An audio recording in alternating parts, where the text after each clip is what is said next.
ప్రభునందు ప్రియమైన దేవుని బిడ్డలారా, క్రీస్తు నామంలో మీ అందరికీ ప్రేమతో వందనాలు తెలియజేస్తున్నాను.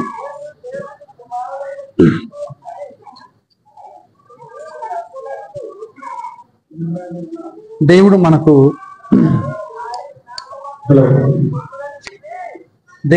అనుగ్రహించిన ఈ సమయంలో దేవుని మాటలు కొద్దిసేపు మనం ధ్యానించుకుందాము. ప్రతి ఒక్కరూ దేవుని వాక్యం వైపు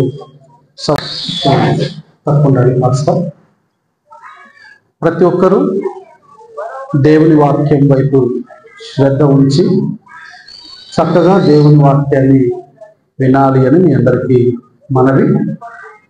ఎవరు ఆటంకపరచబడవద్దు, పక్కవారిని దయచేసి ఆటంకపరచవద్దు. దేవుని వాక్యంలోకి మనము ముందుకు సాగిపోదాం. గత వారము నుండి మనము నేర్చుకుంటున్నటువంటి పాఠము మానవ జన్మ పరమార్థము లేదా మానవ జన్మ రహస్యము అనేటువంటి పాఠాన్ని ఆలోచిస్తున్నాం.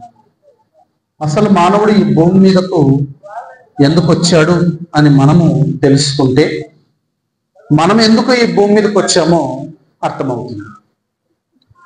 గత వారము నాకు గుర్తుండి, అంటే నేను అక్కడ ఇక్కడ వాక్యాలు చెప్తున్నందుకు ఇక్కడ ఏం చెప్పాను అక్కడ ఏం చెప్పానో నాకు ఇక్కడ చెప్పింది అక్కడ చెప్పాను కదా అంటే లేదు మాకు చెప్పలేదని వాళ్ళు అంటున్నారు.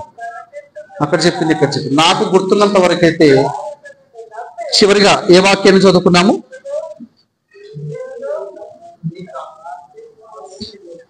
అదే చివరిదా మీకా గ్రంథము 6వ అధ్యాయము 6 నుండి 8 వచనములలో మనకందరినీ దేవుడు కోరుకుంటున్నాడు. నీతిని ప్రేమించండి, న్యాయాన్ని ప్రేమించండి కదా, కనికరమును ప్రేమించండి. ఇంతే కదా దేవుడు నిన్ను అడుగుతున్నాడు. అంటే మానవ జన్మలో దేవుడు కోరుకుంటున్నది ఇది అని పోయిన వారం మనము చూసాం.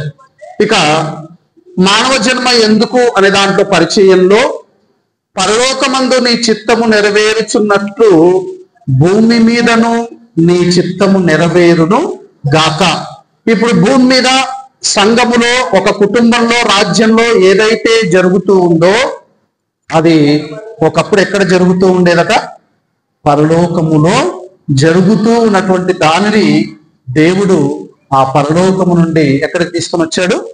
ఈ భూమి మీదకు తీసుకుని వచ్చి పరలోకంలో ఎలాగైతే జరుగుతూ ఉందో భూమి మీద కూడా అలాగే జరగాలి అన్నాడు.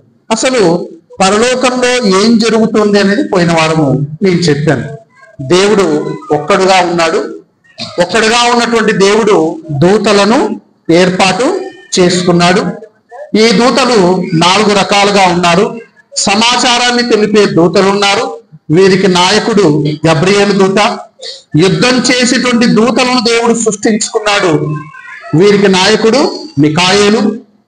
తర్వాత కాపల రక్షణగా ఉండేటువంటి దేవదూతలను దేవుడు ఏర్పాటు చేసుకున్నాడు. వీరిని కెరూబులు అంటారు.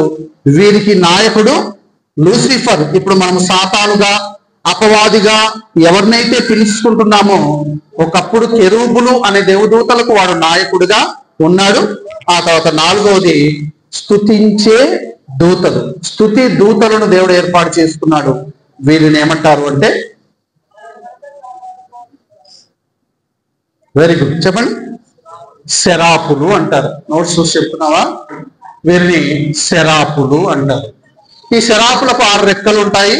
2 రెక్కలతో కాళ్ళను కప్పుకొని ఉంటాయి, 2 రెక్కలతో ముఖాన్ని కప్పుకొని, 2 రెక్కలతో ఎగురుతూ సైన్యములకు అధిపతి యెహోవా పరిశుద్ధుడు పరిశుద్ధుడు పరిశుద్ధుడు అని గాన ప్రతిగానములతో దేవుణ్ణి కీర్తిస్తూ ఉంటారు. ఇలా పరలోకంలో దేవుడు ఒక రాజ్యాన్ని సృష్టించుకున్నాడు. పరలోకంలో దేవుడు దేవదూతల సమేతంగా ఒక కుటుంబాన్ని ఏర్పాటు చేసుకున్నాడు. అయితే దేవదూతలకు మనకు ఒక తేడా ఉంది. దేవదూతలకు ఇంగ్లీష్ లో ఆ పదం బాగుంటుంది, ఫ్రీ విల్ అనేది దేవదూతలకు ఉండదు. దేవదూతలకు స్వేచ్ఛాయుతమైనటువంటి మనస్సు. తెలుగులో ఖచ్చితమైన పదం నాకు తెలియదు, కానీ దేవదూతలకు ఫ్రీ విల్ అనేది ఉండదు. మానవులైనటువంటి మనకు ఫ్రీ విల్ అనేది ఉంటుంది. ఇదే నోటితో దేవుణ్ణి స్తుతించవచ్చు, ఇదే నోటితో దేవుణ్ణి దూషించవచ్చు కూడా. ఆ హక్కు కూడా మనకుంది. దేవుణ్ణి స్తుతించవచ్చు లేదా దేవుణ్ణి దూషించవచ్చు. ఇలాంటి స్వేచ్ఛాయుతమైనటువంటి మనస్సును దేవుడు మానవునికి, మానవ జన్మకు ఇచ్చాడు. అయినా సరే ఈ స్వేచ్ఛ అంతటిని మనం ఉపయోగించుకోకుండా దేవుని కొరకే బ్రతకాలి అనేది దేవుని యొక్క చిత్తము. నీ చిత్తము పరలోకమందు నెరవేర్చున్నట్లు భూమి మీదను నెరవేరును గాక.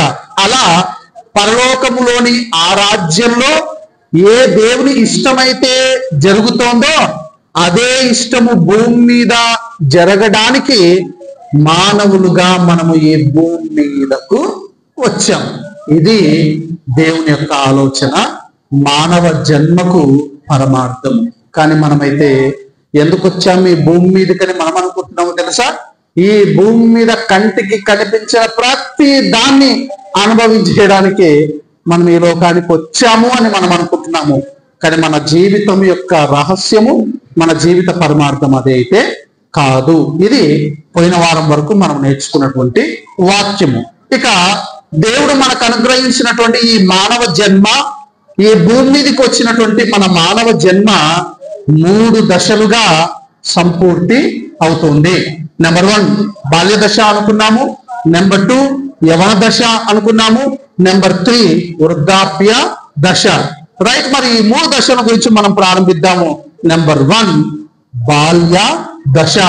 మానవ జన్మనిచ్చినటువంటి దేవుడు ఈ మానవ జన్మను దేనితో ప్రారంభిస్తున్నాడంటే బాల్య దశతో మన మానవ జన్మను ప్రారంభిస్తున్నాడు. మరి బాల్య దశతో దేవుడు మన మానవ జన్మని ప్రారంభిస్తున్నప్పుడు ఈ బాల్య దశలో మన నుండి దేవుడు ఏం కోరుకుంటున్నాడు? ఈ బాల్య దశలో దేవుడు బాల్యకాలమందు ఏం కోరుకుంటున్నాడు దేవుడు అని కలిసి చూద్దాము.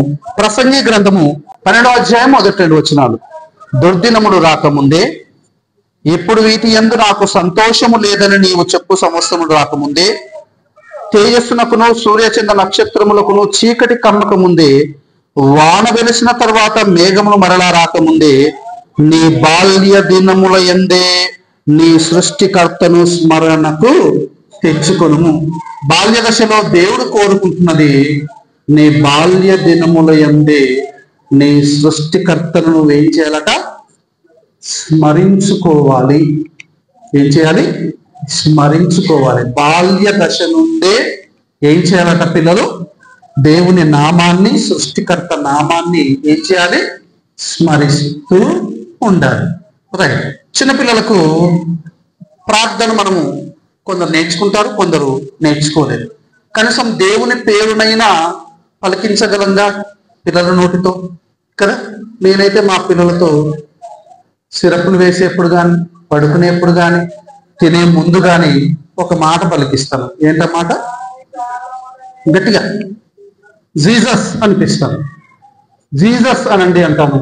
వాళ్ళు జీసస్ అన్న తర్వాతే తానికేస్తారు. మా పిల్లలు ఇక్కడ ఉంటే చెప్తారు, బైక్ స్టార్ట్ చేసేప్పుడు కానీ, కార్ స్టార్ట్ చేసేప్పుడు కానీ నేను చెప్పకముందే మా చిన్నోడు ఒక మాట అంటాడు. ఏమంటాడంటే జీసస్ అంటాడు. అంతే. బైక్ స్టార్ట్ చేసే ముందు కానీ, కార్ స్టార్ట్ చేసే ముందు కానీ జీసస్ అంటాడు. ప్రతిరోజు మా పాపను స్కూల్కి తీసుకెళ్ళాలి. బైక్ కానీ, కార్ కానీ స్టార్ట్ చేసే ముందు జీసస్ అమ్మా, జీసస్ అనమ్మా, జీసస్ అనమ్మా అంటే జీసస్ అంటారు. అప్పుడు కార్ కానీ, బైక్ కానీ స్టార్ట్ చేసి ముందుకు తీసుకెళ్తారు. ఇలా బాల్య దినముల యందు మానవ జన్మలోని బాల్య దశలో దేవుడు ఏం కోరుకుంటున్నాడంటే నీ బాల్య దినముల యందే నీ సృష్టికర్తను నీవు స్మరించుకోవాలి. ఈ మాట చెబుతున్నప్పుడు అన్న పిల్లలకు వాళ్ళంతకు వాళ్ళకే దేవుని గురించి తెలియదుగా. మరి ఎలా అంటే దేవుడు అందుకే అంటున్నాడు. ఒకసారి చూద్దాము. ఎఫెసీలకు రాయబడిన పత్రిక 6వ అధ్యాయము 4వ వచనము. తండ్రులారా, మీ పిల్లలకు కోపము రేపక ప్రభువు యొక్క శిక్షలోను బోధలోను వారిని పెంచుడి. బాల్య దశలో దేవుడు ఏం కోరుకుంటున్నాడు అంటే పిల్లలు ఎలా పెరగాలి అట? ప్రభువు యొక్క శిక్షలో పెరగాలి, ప్రభువు యొక్క బోధలో పెరగాలి. అమ్మా, ఇప్పుడు మనం చదువుకుంటున్నటువంటి మాటలు ఏదో వచ్చి కూర్చున్నాము, ఒక అరగంట గంట చదువుకొని వెళ్ళాలి కాబట్టి చదువుకోవాలనే ఉద్దేశంతో చెప్పట్లేదమ్మా. మానవ జీవిత పరమార్థము అంటేనే అది వాస్తవమైనది అని అర్థం, గుర్తుంచుకోండి. ఒక అరగంట కూర్చోవాలి కాబట్టి ఏదో వినిపోవాలి, ఏదో నేర్చుకొని పోవాలని కాకుండా నిజమైనటువంటి జీవిత సత్యంగా భావించి బాల్య దశలో దేవుడు ఏం కోరుకుంటున్నాడంటే పిల్లలు ప్రభు యొక్క శిక్షణలో వారు పెరగాలి, ప్రభు యొక్క బోధలో వారు పెరగాలి. ఆ పెరగాలి అంటే వారికి ఎవరు తోడ్పాటు అందించాలి? తల్లిదండ్రులు తోడ్పాటు అందించాలి. వారు పిల్లలు కాబట్టి వారికి ఏం తెలియదు కాబట్టి బాల్య దశలో దేవుడు పిల్లలనైతే బాల్య దినములలోనే దేవుని స్మరించాలి అంటున్నాడు. బాల్య దినములలోనే ప్రభు యొక్క శిక్షలో బోధలో వారు పెరగాలి అంటున్నాడు. ఇలా వారు పెరగడానికి తల్లిదండ్రులారా మీరు సహాయము చెయ్యండి. బాల్య దశలోనే వారు దేవుని యొద్దకు రావాలి అని దేవుడు కోరుకుంటున్నాడు. ఆ తర్వాత సామెతల గ్రంథము 22వ అధ్యాయము 6వ వచనము, సామెతల గ్రంథము 22వ అధ్యాయము 6వ వచనంలో బాలుడు నడవవలసిన త్రోవను వానికి నేర్పము, వాడు పెద్దవాడైనప్పుడు దాని నుండి తొలగి పోడు. దేవుని మార్గము నుండి తొలగిపోకూడదు అనేది దేవుని యొక్క చిత్తం. ఈ భూమి మీద పుట్టిన ప్రతి పిల్లవాడు ప్రభు యొక్క శిక్షలో, ప్రభువు యొక్క బోధలో పెరగాలి. అందుకే ఆటల వెనక రాసి ఉంటుంది 7 నుండి 14 సంవత్సరాల లోపు పిల్లలు ఖచ్చితంగా ఎక్కడ ఉండాలి? బడిలో ఉండాలి. అది మన దేశ భవిష్యత్తు క్షేమానికి ఎంతో ముఖ్యం. మన దేశ భవిష్యత్తు బాగుపడాలి అంటే, మన దేశ భవిష్యత్తు అభివృద్ధి పదంలో ముందుకు సాగాలి అంటే ఈ దేశంలో పుట్టిన ప్రతి పిల్లవాడు 7 నుండి 14 సంవత్సరాల లోపు ప్రతి పిల్లవాడు బడిలో ఉండాలి. విద్యా బుద్ధులు నేర్చుకోవాలి, క్రమశిక్షణ నేర్చుకోవాలి. అక్కడ నేర్చుకున్నటువంటి క్రమశిక్షణ సమాజానికి ఉపయోగపడాలి, దేశ భవిష్యత్తుకు ఉపయోగపడాలని ఎలాగైతే ప్రభుత్వం ఆశిస్తుందో దేవుడు కూడా తండ్రిగా అదే ఆశిస్తున్నాడు.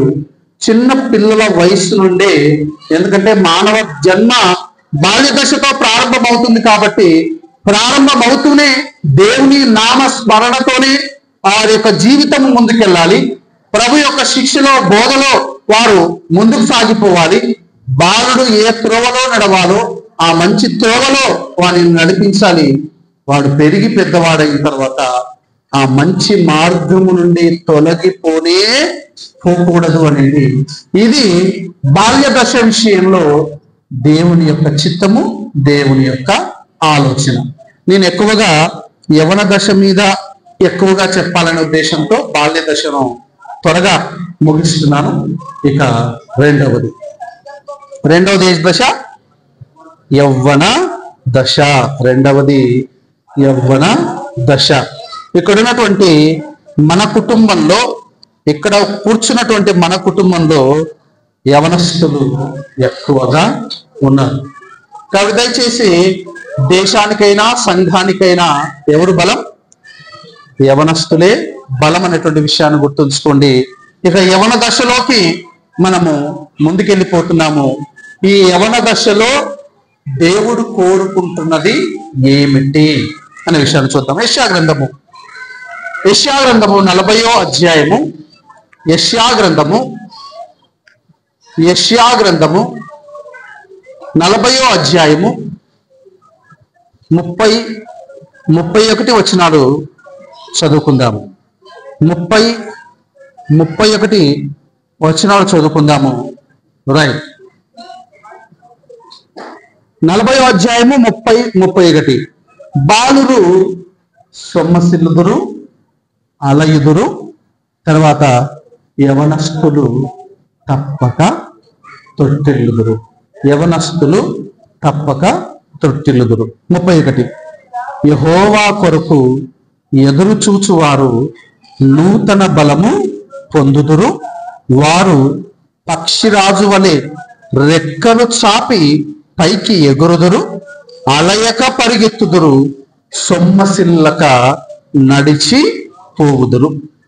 ఇక్కడ బాల్య దశ నుండి యవన దశలోకి అడుగు పెడుతున్నటువంటి యవన బిడ్డలను గురించి దేవుడు అంటున్నాడు, యవనస్తులు తప్పక ఏమవుతారు? తొట్టిల్లుతారు. ఈ మాట మన సేవకుని నోట ఎన్నిసార్లు మనము వింటాము కదా. యవనస్తులు తప్పక తొట్టిల్లుతారు. దేవుడు చెప్పాడు, యవనస్తులు తప్పక తొట్టిల్లుతారు. Then what is the solution for this problem? మరి ఈ ప్రాబ్లానికి సొల్యూషన్ ఏంటి అని కింద అన్నాడు, యెహోవా కొరకు ఎదురు చూచువారు నూతన బలము పొందుదురు. ఎవరట? యెహోవా కొరకు ఎదురు చూచువారు నూతన బలము పొందుదురు. నూతన బలము పొందుదురు.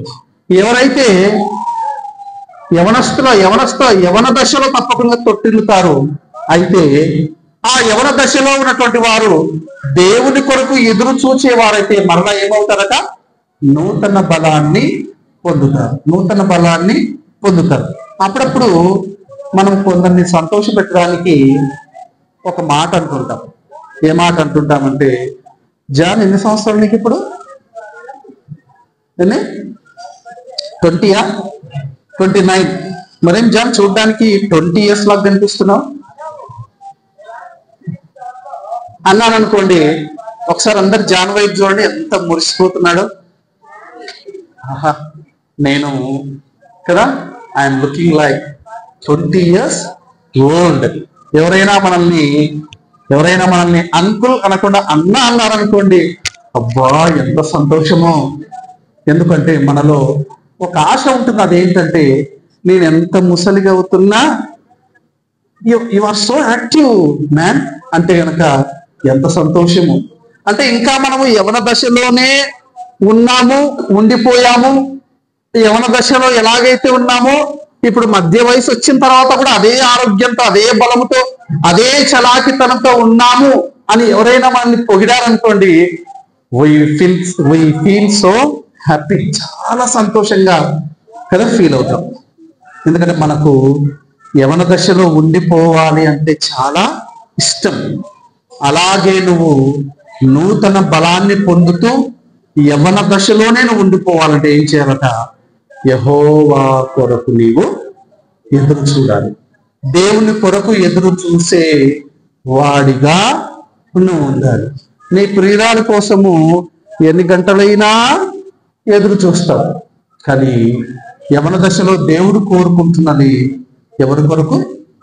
యెహోవా కొరకు నువ్వు ఎదురు చూస్తే నూతన బలాన్ని నీవు పొందుతావు. ఎలా వస్తుంది కొత్త బలము? కొత్త బలము ఎలా వస్తుంది అంటే, దేవుడు యోబు గ్రంథంలో చెప్పాడు, పక్షిరాజు యవ్వనము వలె నీ యవ్వనము ఏమవుతుంది? క్రొత్తదవుతుంది. పక్షిరాజు యవ్వనము వలె నీ యవ్వనము ఏమవుతుంది? క్రొత్తదవుతుంది.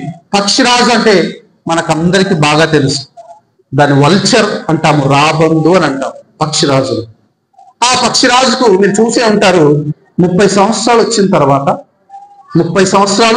వచ్చిన తర్వాత అది చాలా బలహీన పడిపోతుంది. ఎందుకు బలహీన పడిపోతుంది అంటే, అది రెక్కలతో ఎగిరి ఎగిరి ఎగిరి రెక్కలన్నీ కూడా వీగిపోయి ఉంటాయి, రెక్కలన్నీ కూడా బలహీన పడిపోయి ఉంటాయి. అది వేటాడి వేటాడి వేటాడి దాని ముక్కు కూడా ఏమైపోతుందిగా, పదును తగ్గిపోతుంది. తర్వాత గోర్లు కూడా చిత్ర విచిత్రంగా పెరిగిపోయి అది ముసలి దానిలాగా అయిపోయేటువంటి క్షణంలో అదొక ఎత్తైన కొండ మీదకి వెళ్తుందట. ఎత్తైన కొండ మీదకి వెళ్ళి తన రెక్కలన్నిటినీ కూడా పీకేసుకుంటున్నాడు. తన రెక్కలను పీకేసుకుంటుందట. తన గోర్లను గీకి గీకి గీకి గీకి గీకి చిన్నవిగా చేసేసుకుంటుందట. ముక్కును కూడా బండకేసి కొడుతూ కొడుతూ కొడుతూ కొడుతూ కొడుతూ మొద్దుదిగా చేసేసుకుంటుందట. అప్పుడు మరలా కొత్త రెక్కలు వస్తాయట, కొత్త గోర్లు వస్తాయట, కొత్త ముక్కు వస్తుందట. అప్పుడు ఒక్కసారిగా విదిలించుకొని మరలా అది యవన దశలో ఉన్నప్పుడు ఎంతటి బలాన్ని అయితే పొందుకుంటుందో మరలా 30 సంవత్సరాల తర్వాత మరలా అలాంటి బలాన్ని పొందుకొని మరలా వేటకు బయలుదేరుతుందట. అలాంటి ధన్యతను దేవుడు పక్షిరాజుకు ఇచ్చాడు. అలాంటి ధన్యతని ఇప్పుడు మనం ఎవరికి ఇస్తానంటున్నాడు? యవ్వన దశలో ఉన్నటువంటి వారికి. యెహోవా కొరకు ఎదురు చూచువారు నూతన బలము పొందుదురు, నూతన బలము పొందుదురు. నీ బలమును స్త్రీలకు ఇయ్యకుము. దేవుని కొరకు నీ బలాన్ని ఇస్తే నీ బలము నూతనమవుతుంది. సొలొమోనుతో అతని తల్లి చెప్పింది, నాయనా నీ బలమును ఎవరికి ఇయ్యదు? స్త్రీలకు ఇయ్యదు. నీ బలమును స్త్రీలకు ఇస్తే నీ బలము ఏమైపోతుంది? సగానికి తగ్గిపోతుంది. యెహోవా కొరకు దేవుడి కొరకు నువ్వు ఇచ్చేస్తే నూతన బలాన్ని పొందుతావు. ఏది కావాలో ఆలోచించుకో. యవనుడా, పక్షిరాజు వలె నూతన బలం కావాలా? లేకపోతే చెడు అలవాట్లకు, చెడు సహవాసాలకు, చెడు స్త్రీలకు నీ బలాన్ని ఇచ్చి నీ బలాన్ని పోగొట్టుకుంటావా? యవనస్తుడా, ఆలోచించుకో.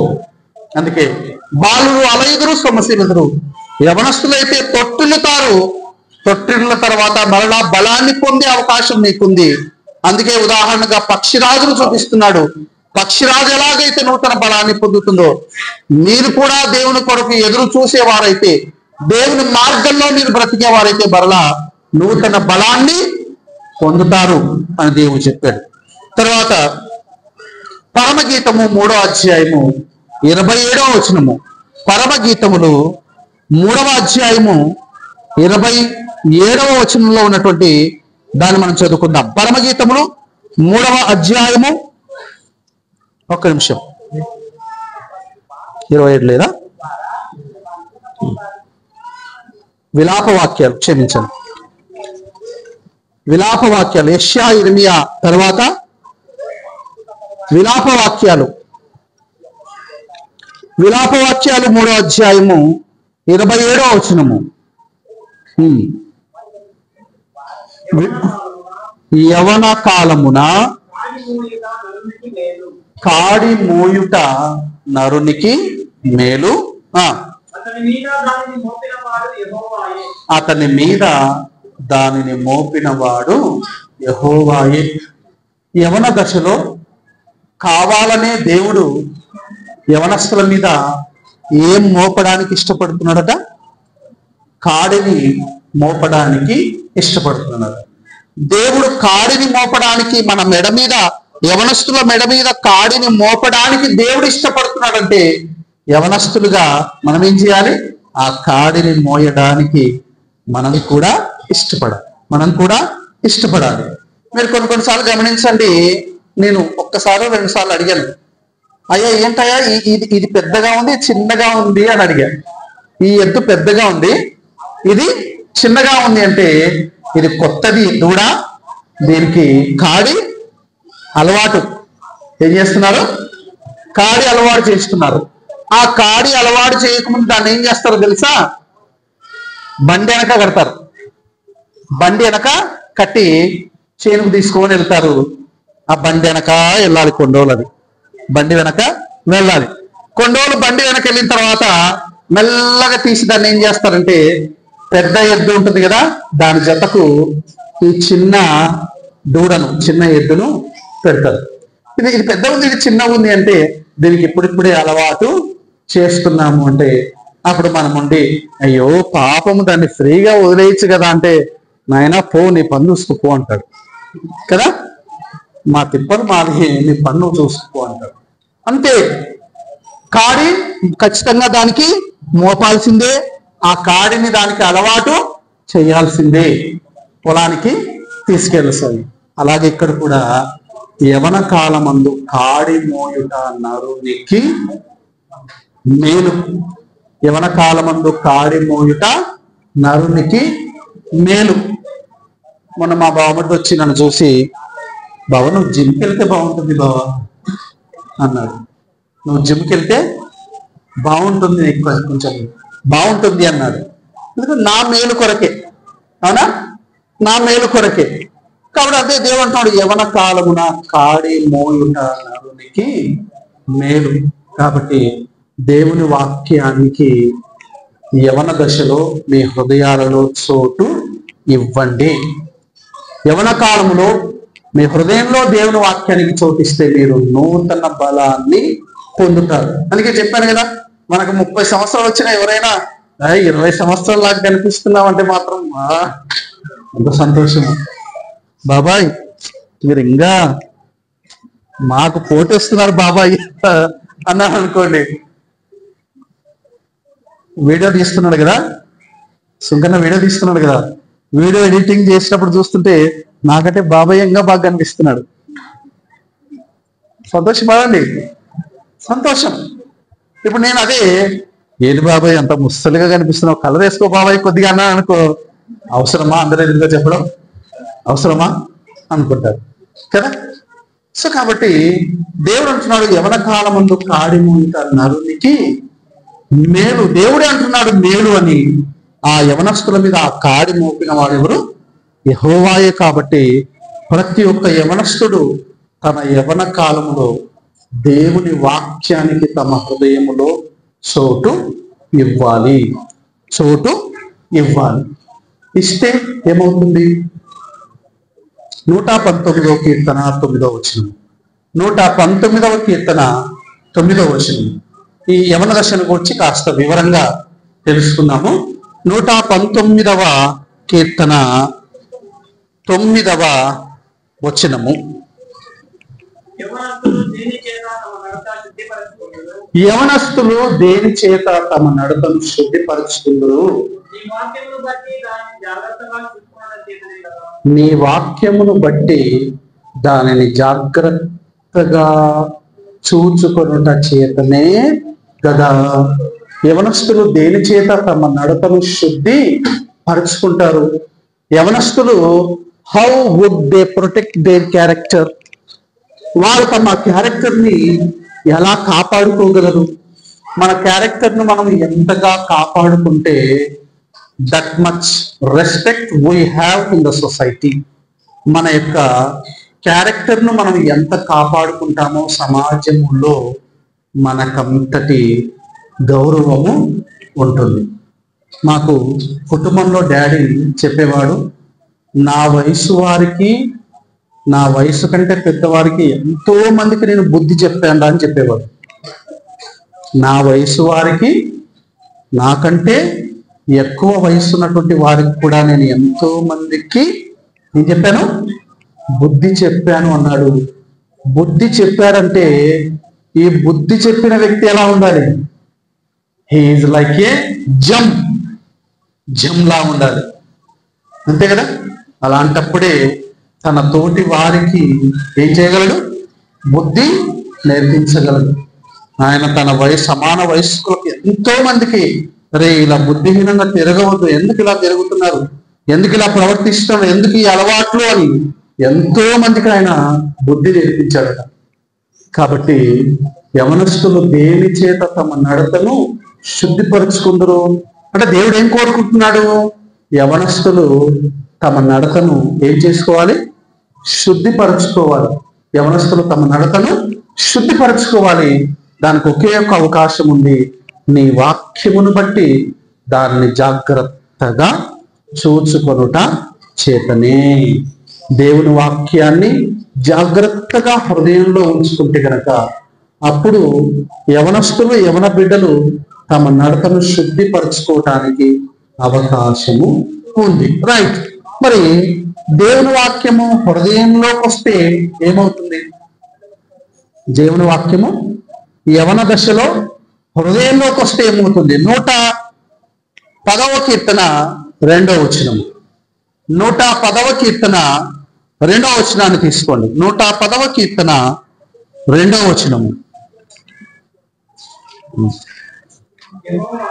నీ పరిపాలన దండము తీయల నుండి సాగజేయుచున్నారు. ఆ, నీ శత్రువుల మధ్యను నీవు పరిపాలన చేయి. 3వ వచనము. యుద్ధ సన్నాహ దినమున ఆ, నీ ప్రజలు ఇష్టపూర్వకంగా వచ్చారు. ఓకే.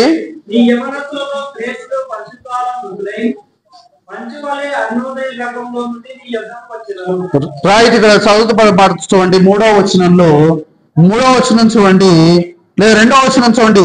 యెహోవా నీ పరిపాలనా దండమును సియోనులో నుండి సాగజేయుచున్నాడు, నీ శత్రువుల మధ్యను నీవు పరిపాలన చేయుము. 3వ వచనము. యుద్ధ సన్నాహ దినమున నీ ప్రజలు ఇష్టపూర్వకముగా వచ్చిదరు, నీ యవనస్తులలో శ్రేష్ఠులు పరిశుద్ధాలంకృతులై అరుణోదయ గర్భములో నుండి నీ యొద్దకు వచ్చేదరు. దేవుని యొద్దకు వచ్చేటువంటి వారు ఎలా ఉండాలి అట?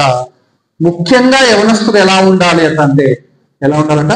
శ్రేష్ఠులు. నీ యవనస్తులలో శ్రేష్ఠులు. నీ యవనస్తులలో శ్రేష్ఠులు. యవనులు శ్రేష్ఠులుగా ఉండాలని దేవుడు కోరుకుంటున్నాడు. తర్వాత పరిశుద్ధాలంకృతులై, ఏంటట? పరిశుద్ధాలంకృతులై ఒక రకమైనటువంటి అలంకారాన్ని యవనస్తులు ధరించుకోవాలట. ఏంట అలంకారం అంటే పరిశుద్ధమైనటువంటి అలంకారం. సో యవన దశలో ఏంటి మనకు అలంకారము అంటే దేవుడు అంటున్నాడు పరిశుద్ధతే. Our character is our treasure. మన యొక్క క్యారెక్టరే మనకు ఏంటట? ఒక గొప్ప ధననిధి. పరిశుద్ధాలంకృతులై, పరిశుద్ధాలంకృతులై, పరిశుద్ధత అనేటువంటి అలంకారాన్ని ధరించుకుని ఎలా రావాలట? మంచు వలె, ఏంటట?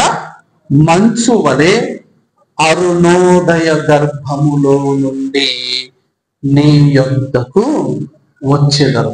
మంచు ఎలా ఉంటుంది? మంచు చూడడానికి తెల్లగా ఉంటుంది. తెలుపు అనేది పవిత్రతకు పరిశుద్ధతకు సాదృశ్యం. తెలుపు అనేది పవిత్రతకు పరిశుద్ధతకు సాదృశ్యం. కాబట్టి నీ యవనస్తులలో శ్రేష్ఠులు ఉండాలి. నీ యవనస్తులు పరిశుద్ధాలంకృతులై ఉండాలి. నీ యవనస్తులు మంచు వలె ఉండాలి. అరుణోదయ గర్భమును చీల్చుకొని బయటికి రావాలి. అరుణోదయ గర్భమును చీల్చుకొని బయటికి వచ్చేవారుగా ఉండాలి. అరుణము అంటే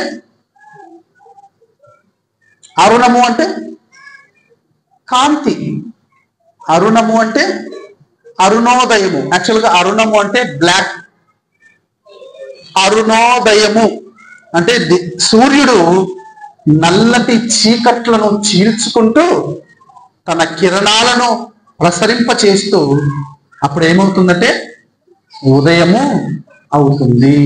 ఉదయము అవుతుంది. దాన్ని అంటున్నాడు అరుణోదయ గర్భము. అరుణోదయము తెల్లవారుతుంది. సూర్యుని యొక్క కిరణాలు నల్లటి చీకటిని చీల్చుకుంటూ తన కిరణాలతో బయటకు వస్తాడు. దాన్ని మనము అరుణోదయం అంటాం. సన్ రైజ్ అంటాం. సన్ రైజ్ అంటాం. సో యవనస్తులు శ్రేష్ఠులుగా ఉండాలి. యవనస్తులు పరిశుద్ధాలంకృతులై ఉండాలి. యవనస్తులు మంచు వలె ఉండాలి. అరుణోదయ గర్భములో నుండి బయటికి వచ్చారు. కాంతిలో నుండి బయటకు వచ్చాము. మొదలే శ్రేష్ఠులుగా ఉన్నాము. తరువాత పరిశుద్ధతను అలంకారంగా ధరించుకున్నాము. మంచు వలె తెల్లని వారుగా ఉన్నాము. అరుణోదయ గర్భాన్ని చీల్చుకొని ఆ కాంతి నుండి బయటకు వచ్చాము. ఇప్పుడు తెల్లటి మంచు మీద వెలుగు పడ్డామనుకోండి, ఏమవుతుంది? చమక్ చమక్కని మెరుస్తుంది. అలా మెరవాలి. అలా మెరవాలి.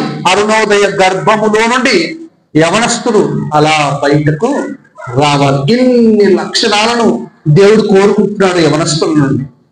యవనస్తుల నుండి దేవుడు ఇన్ని లక్షణాలను కోరుకుంటూ అంటున్నాడు. ఆ కాడిని దేవుడే వారి మీద మోపుతున్నాడు. యవన కాలమందు కాడి మోయుట నరుడికి మేలు. యవన కాలమందు కాడి మోయుట ఎంతో మేలు అన్నాడు. వాట్ యు ప్రిఫర్, దేన్ని చూస్ చేసుకుంటావు? ఓ యవనుడా, యవనస్తురాలా, దేన్ని చూస్ చేసుకుంటావు? చూస్ అంటే ఏమన్నారు? దేన్ని ఎంచుకుంటావు? దేన్ని ఎంచుకుంటావో ఆలోచించుకో. శ్రేష్ఠుడుగా ఉంటావా? పరిశుద్ధాలంకృతుడుగా ఉంటావా? మంచు వలె తెల్లనిగా ఉంటావా? అరుణోదయ గర్భాన్ని చీల్చుకొని బయటికి వచ్చేవాడుగా ఉంటావా? లేకపోతే ఎలా ఉంటావో ఒకసారి ఆలోచించుకో యవనస్తుడా. ఇన్ని లక్షణాలను యవనస్తులలో నుండి దేవుడు కోరుకుంటున్నాడు. యవనస్తుల ద్వారా ఇన్ని లక్షణాలను దేవుడు కోరుకుంటున్నాడు. దేవుడు కోరుకున్న దాన్ని ఇవ్వడానికి నీవు సిద్ధమా? దేవుడు కోరుకున్న దానిని ఇవ్వడానికి సిద్ధమా? లేకపోతే పోయిన వారం చెప్పాను. ఏం చెప్పాను పోయిన వారము?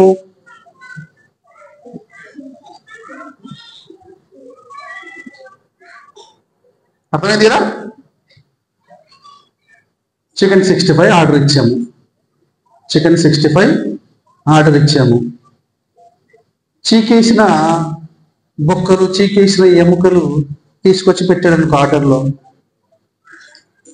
ఏదైతే ఏముందిలే, చికెన్ 65 కదా కదా, ఎవరు నాకితే ఏముందిలే అనుకుంటామా? అనుకోం కదా. ఒకసారి మీకు గుర్తుందో లేదో, చికెన్ 65 గురించి మీకు చెప్పాను. దానికి ఎందుకు అంత పేరు వచ్చింది అని. చికెన్ 65 అనేది ఇట్స్ ఎ ఫేమస్ డిష్. మనం తినే ఆహార పదార్థాలలో శ్రేష్టమైన వాటిలో చికెన్ 65 ఒకటి. ఎందుకు అంతటి విలువ దానికి అనేది మీకు ఒకసారి చెప్పాను, గుర్తుందా? ఏమని చెప్పాను చెప్పండి. చికెన్ 65 అంటే ఏంటి తెలుసా? అసలు పుట్టిన కోడిపిల్లను కరెక్ట్గా 65 రోజులప్పుడు దాన్ని కోస్తారు. కోసి దాన్ని చక్కగా వండి మనకు పెడతారు. అంటే ఆ 60-65 రోజుల వయస్సులో అది మంచి కండపట్టి, కొవ్వు పట్టి, మంచి బలంతో ఉంటుందన్నమాట.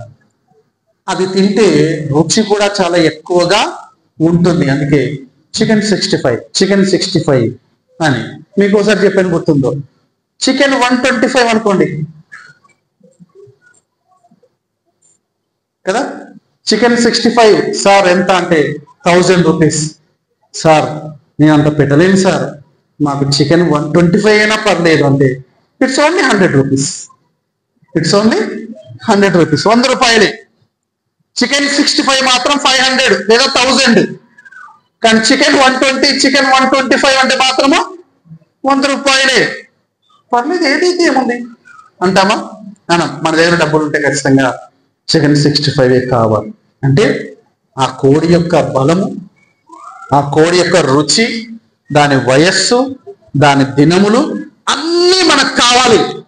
కానీ మన బలము దేవునికి లేదు, మన వయస్సు దేవునికి లేదు కదా, మన ఆరోగ్యము దేవునికి లేదు, ఏది దేవుడికి ఇచ్చేది లేదు. కానీ మనకు కావాల్సింది మాత్రం చికెన్ 65 కావాలి. కానీ దేవుడి దగ్గరకు వచ్చేసరికి చికెన్ 100 years, చికెన్ 90 years. మీకు ఒకసారి చెప్పాను, గుర్తుంది లేదు? మనం ఇదే ఇస్తున్నాం దేవునికి. ఏంటి డిష్ పేరు అంటే, sir it's a chicken 80 years అన్నాడు అనుకోండి. అంటే 80 సంవత్సరాల వయసులో దేవుని దగ్గరకు వస్తున్నారు, 70 సంవత్సరాల వయసులో దేవుని దగ్గరకు వస్తున్నారు, 60 సంవత్సరాల వయసులో దేవుడికి వస్తున్నారు. అప్పుడు వచ్చి నువ్వు దేవుడికి ఇచ్చేది ఏమీ లేదు కదా. నీ బలము నువ్వే ఉపయోగించుకున్నావు, నీ ఆరోగ్యాన్ని నువ్వే ఉపయోగించుకున్నావు, నీ వయస్సును నువ్వే ఉపయోగించుకున్నావు, నీ సామర్థ్యాన్ని అంతటిని, నీ కండ బలాన్ని అంతటిని కూడా నువ్వే ఉపయోగించుకున్నావు, నీ రెక్కల బలాన్నంతటిని నువ్వే ఉపయోగించుకొని పీల్చి పిప్పి చేసి అప్పుడు తీసుకోలేవా అని ఇస్తే, దేవుడు అంటున్నాడు శ్రేష్ఠుడిగా కావాలి, పరిశుద్ధాలంకృతుడిగా కావాలి, మంచు వలె కావాలి, అరుణోదయ గర్భాన్ని చీల్చుకొని వచ్చేవాడుగా, పాపాన్ని చీల్చుకొని వచ్చేవాడుగా నువ్వు ఉండాలి. ఇలా ఉండాలి యవనస్తుడా అని దేవుడు కోరుకుంటూ ఉంటే, మనం మాత్రము బలానంతటిని మన కొరకు ఉపయోగించుకుంటున్నాము. వయసు మళ్ళిన దశలో దేవుడికి ఇస్తే దేవుడు అంతగా దానిని ఇష్టపడడు. స్వీకరిస్తాడు కానీ దేవుడు దాన్ని అంతగా ఇష్టపడనటువంటి విషయాన్ని గుర్తుంచుకొని యవన కాలమందే కాడి మోయటానికి మనం సిద్ధంగా ఉండాలి. ఆ విషయాన్ని గుర్తుంచుకోవాలి. ప్రసంగి గ్రంథము 11వ అధ్యాయము, ప్రసంగి గ్రంథము 11వ అధ్యాయము 9-10 వచనాలు చదువుకుందాం. 9-10 వచనములు.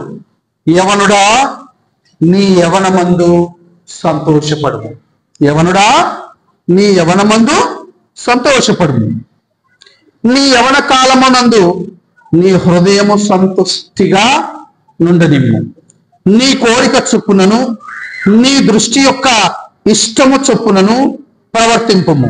అయితే వీటన్నిటిని బట్టి దేవుడు నిన్ను తీర్పులోనికి తెచ్చునని జ్ఞాపకము ఉంచుకొనుము. యవనుడా నీ యవనమందు సంతోషపడుము. దేవుడే చెప్తున్నాడు కదా, లెట్స్ ఎంజాయ్ అంటున్నాడు కదా. ఇప్పుడు మీరు నన్ను అడిగారు, కర్నూలుకు ఎలా వెళ్తే బాగుంటుందని నన్ను అడిగారు కదా. Which is the safe journey to travel from Alampur to Kurnool? Which one you prefer? We have 3 ways.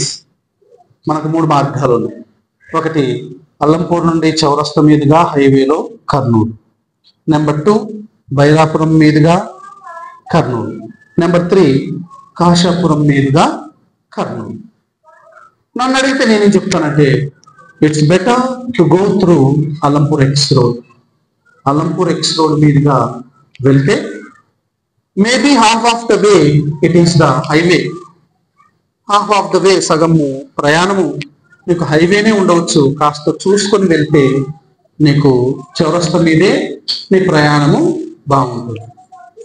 లేదన్నా నాకు ఇష్టం లేదు, నేను బైరాపురం మీదే వెళ్తానంటే నేనేమంటానంటే, సరే వెళ్ళు మహేష్ వెళ్ళు, కానీ అక్కడక్కడ ఏముంటాయి? గుంటలు ఉంటాయి. వెళ్ళు అనే అంటాను, కానీ మహేష్ ఒకటి గుర్తుపెట్టుకు వెళ్తున్నావు కదా, అక్కడక్కడ ఏముంటాయి? గుంతలు ఉంటాయి. మధ్య మధ్యలో పని జరుగుతూ ఉంటుంది. బైరాపురం రూట్లో ఇళ్ళ మధ్యలో వెళ్ళాలి, వెళ్ళు అంటారు. అన్నంత మాత్రాన చౌరస్తా మీద వద్దు అని కాదు, నీ ఇష్టంరా నాయనా అని అర్థం. బైరాపురం మీద వెళ్ళు, కాశాపురం మీద వెళ్ళు అని చెప్తున్నా అంటే అర్థం ఏంటి? నీ ఇష్టమురా నాయనా, నేనైతే కదా I have given you a better way. నీకైతే నేను ఒక మంచి మార్గాన్ని చూపించాను, నీకు ఇష్టం లేదు కదా, ఇలా వెళ్తావా, వెళ్ళు, కానీ మధ్యలో చాలా గుంటలు వస్తాయి, చూసుకో మరి అన్నట్టుగా ఇక్కడ కూడా యవనుడా నీ యవనమందు సంతోష పడుము. నీకు నీ ఇష్టానుసారంగా ఉండాలనుకుంటున్నావా?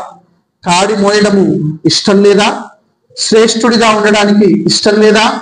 పరిశుద్ధాలంకృతిగా ఉండడానికి ఇష్టం లేదా? మంచు వలె తెల్లని పరిశుద్ధత కలిగి ఉండడానికి ఇష్టం లేదా? పాపమనే అరుణోదయాన్ని చీల్చుకొని రావడానికి నీకు ఇష్టం లేదా? సరే వెలునైనా నీ యవన కాలమందు నీ హృదయం సంతుష్టిగా ఉండనిమ్ము, నీ కోరిక చొప్పునను నీ దృష్టి యొక్క ఇష్టము చొప్పునను ప్రవర్తింపము. అయితే వీటన్నిటిని బట్టి దేవుడు నిన్ను తీర్పులోనికి తెచ్చునని జ్ఞాపకము ఉంచుకో. నేను చెప్పే మాట వినట్లేదు కదా, నీ ఇష్టానుసారంగా నువ్వు వెళ్ళాలనుకుంటున్నావు కదా, వెళ్ళు నాయన, మంచిదే వెళ్ళు. అయితే ఒక్కటి గుర్తుపెట్టుకో, వీటన్నిటిని బట్టి ఏముంటుంది? తీర్పు ఉంటుంది. ఇంకోటి గుర్తుపెట్టుకో, కింద చూడండి 10వ వచనం. లేత వయస్సును నడిప్రాయమును గతించిపోవునవి గనుక నీ హృదయములో నుండి వ్యాకులమును తొలగించుకును, నీ దేహమును చెరుపు దానిని తొలగించుకొనుము. మన దేహానికి ఉపయోగపడేది ఒకే ఒక్కటి భూమి మీద, అదే దైవ భక్తి. మనం తినే ఆహారం కూడా కొన్నిసార్లు మేలు చేయించండి. మనం త్రాగే నీళ్లు కూడా కొన్నిసార్లు మన దేహానికి మేలు చేయవు. గుర్తుపెట్టుకోండి, ఆల్వేస్, ఎల్లప్పుడూ మన దేహానికి మేలు చేసేది, మన బ్రతుకుకు మన జీవితానికి మేలు చేసేది దైవ భక్తి. లేత వయస్సును నడిప్రాయమును గతించిపోవడం గనక నీ హృదయములో నుండి వ్యాకులమును తొలగించుకో. దాని మీద మనసు పెట్టుకోవద్దు, దీని మీద మనసు పెట్టుకోవద్దు నాయనా కదా. అదంటే మనసు, ఇదంటే మనసు, డబ్బంటే అదంటే ఇదంటే అన్నిటి మీద కూడా నీ మనసు పోనీయద్దు నాయనా. నీ హృదయంలో నుండి వ్యాకులమును తొలగించుకో. నువ్వు లేకుంటే నేను బ్రతకలేను, నువ్వు లేక నేను లేను, ఇవన్నీ వద్దు, ఇవన్నీ నీకు మేలు చేసేవి కాదు. గుర్తుపెట్టుకోండి, ఇవన్నీ నీకు మేలు చేసేవి కాదు. లేత వయస్సును నడిప్రాయమును గతించిపోవడం గనక నీ హృదయములో నుండి వ్యాకులమును తొలగించుకో. నీ హృదయంలో దేవుని వాక్యాన్ని ఉంచుకో. నీ హృదయంలో నుండి వ్యాకులమును తొలగించుకోము. నీ దేహమును చెరుపు దానిని ఏం చేయి? తొలగించుకో. నీ దేహమును తొలగించు దానిని, నీ దేహమును చెరుపు దానిని తొలగించుకో. అక్కడ ప్రభాస్ సిగరెట్ తాగాలంటే ఇక్కడ సంజీవరాజు సిగరెట్ తాగదు. ఎందుకంటే మా అభిమాన హీరో కదా, మా అభిమాన హీరో ఏం చేస్తే మేము అదే చేస్తాం. మా హీరో స్టైల్ గా సిగరెట్ తాగితే మనం కూడా స్టైల్ గా. ఈ భూమి మీద ఎవరు మన హీరో? ఈ భూమి మీద మన హీరో ఎవరు? My dad is my hero. మన తండ్రే మనకు ఈ భూమి మీద హీరో. గుర్తుపెట్టుకోండి, in heaven Jesus is our hero. ఇది గుర్తుపెట్టుకోండి. నీ దేహమును చెరుపు దానిని నీ యొద్ద నుండి తొలగించుకో. వాళ్ళు ఇది చేశారని, వీళ్ళు ఇది చేశారని, నేను ఇది చేయలేకపోతున్నానని వాళ్ళెంతో సంతోషపడుతున్నారు, వాళ్ళెంతో ఎంజాయ్ చేస్తున్నారు లైఫ్ ను. నేను ఏమి ఎంజాయ్ చేయట్లేదు నువ్వు అనుకోవద్దు. నీ హృదయంలో దేవుని వాక్యం ఉంచుకో, అదే నీకు మేలు. నీ యవన కాలం ముందు కాడిమోయి, అదే నీకు మేలు. నీ హృదయంలో నుండి వ్యాకులమును తొలగించుకో. దేని మీద ఎక్కువగా మనసు పెట్టుకోవద్దు, దేని మీద ఎక్కువగా మనసు పెట్టుకోవద్దు. నీ తల్లిదండ్రుల మీద, నీ కుటుంబం మీద, నీ భార్యా బిడ్డల మీద, నీ అన్నదమ్ముల మీద, నీ అక్క చెల్లెళ్ళ మీద మాత్రమే ఈ భూమి మీద మనసు పెట్టుకో. దేనికి మించి దేని మీద కూడా అనవసరంగా నీ మనసును ఉంచుకోవద్దు. నీ మనసును ఉంచుకోవాలనుకుంటే నీ కుటుంబం మీద ఉంచుకో. నీ మనసును ఉంచుకోవాలనుకుంటే నీ తల్లిదండ్రుల మీద ఉంచుకో. నీ మనసును ఉంచుకోవాలనుకుంటే నీ అన్నదమ్ముల మీద ఉంచుకో. నీ మనస్సును ఉంచుకోవాలనుకుంటే నీ అక్క చెల్లెల మీద ఉంచుకో. నీ భార్యా బిడ్డల మీద ఉంచుకో. దీనికి మించి ఇక దేని మీద కూడా నీ మనస్సు ఉంచుకోవద్దు. నీ హృదయములో నుండి, నీ మనస్సులో నుండి వ్యాకులమును తొలగించుకోనాయన. నీ దేహమును చెరుపు దానినైతే నువ్వు ఖచ్చితంగా తొలగించుకోనాయన. అది ఎవరైనా సరే, ఎంత పెద్ద హీరో అయినా సరే, ఎంత పెద్ద హీరో అయినా సరే, అవతల ఎవరైనా సరే, అది మనకు నష్టాన్ని కలుగజేస్తుందంటే దాన్ని ఎంత దూరమైనా ఉంచడానికి నువ్వు ప్రయత్నము చేయి. ఇలా దేవుడు మానవ జన్మలోని బాల్య దశలో వీటిని కోరుకుంటున్నాడు, యవన దశలో దేనిని కోరుకుంటున్నాడు. వృద్ధాప్య దశ ఉంది. దేవుని చిత్తమైతే రాత్రికాలం ముందు ఆలోచించేద్దాం. రాత్రికాలం ముందు నేను ఉంటాను, ఇక్కడే ఉంటాను. వృద్ధాప్య దశను గురించి రాత్రికాలం ముందు ఆలోచన చేసుకుని మనము వాక్యాన్ని ముగించుకున్నాము. అందరికీ వందనాలు తెలియజేస్తూ ముగిస్తున్నాను.